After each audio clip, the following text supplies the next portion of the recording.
अस्सलाम वालेकुम students, welcome to my YouTube channel.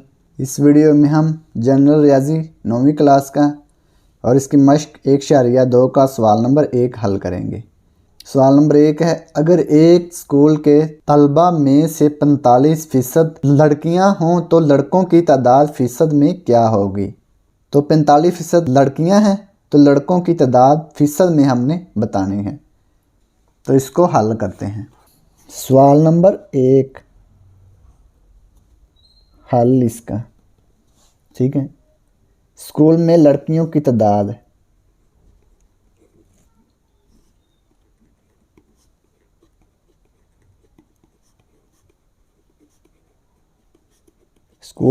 की तादाद कितनी है? 45%।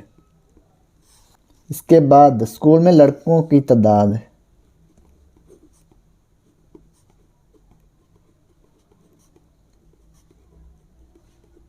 फ़ीसद में हमने बतानी है। लड़कियों की तादाद कितनी है? 45%। तो बाकी जितनी भी होगी वो किसकी होगी? लड़कों की तादाद होगी। तो स्कूल में कितनी होगी?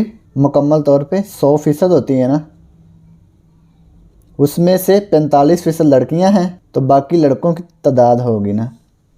तो 100 में से इसको तफरीक कर देंगे।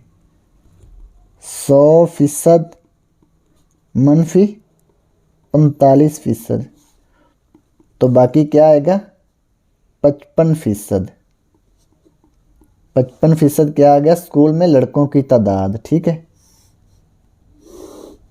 तो ये इसका जवाब आ गया। तो ये सवाल नंबर 1 मुकम्मल हो गया।